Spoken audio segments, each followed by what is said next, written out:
ನಮಸ್ತೆ.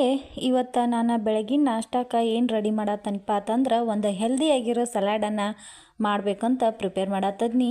ಅದಕ್ಕೆ ಒಂದು ಸ್ವಲ್ಪ ಗಾಜರ್ ಇತ್ತು ಮನೆಯೊಳಗೆ, ಬೀಟ್ರೂಟ್ ಇತ್ತು. ಅದನ್ನು ಒಂದು 5-10 ನಿಮಿಷ ನೀರೊಳಗೆ ನೆನೆ ಇಟ್ಟಿರ್ತೀನಿ. ಯಾಕಂದ್ರೆ ಅದರೊಳಗೆ ಅಂಟ್ಕೊಂಡಿರುವಂಥ ಮಣ್ಣೆಲ್ಲ ನೆನೆದ ಹೋಗಿಬಿಟ್ಟಿರ್ತೈತಿ. ಆವಾಗ ಚಲೋ ತಂಗೆ ಬೇರೆ ನೀರು ಹಾಕ್ಕೊಂಡು ವಾಶ್ ಮಾಡ್ಕೊಂಡು ಒಂದು ಅರ್ಬಿಯಿಂದ ಕ್ಲೀನಾಗೆ ಒರೆಸ್ಕೊಂಡು ಕಟ್ ಮಾಡ್ಕೊಂಬಿಟ್ರೆ ಆಯಿತು.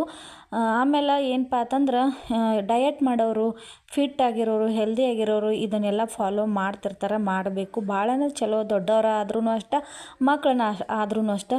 ವಾರದಾಗ ನಾವು ಒಂದು 4 ಸಲ ಆದರೂ ಈ ಥರ ಬ್ರೇಕ್ಫಾಸ್ಟ್ ಮಾಡೋದು ನಮಗೆ ಭಾಳನೇ ಚಲೋ.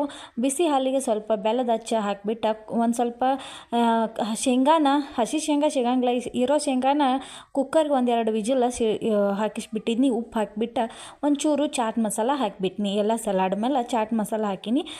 ಇವಾಗ ನಮ್ದು ರೆಡಿ ಆಯ್ತು ನೋಡ್ರಿ ಹೆಲ್ದಿ ಬ್ರೇಕ್ಫಾಸ್ಟ್.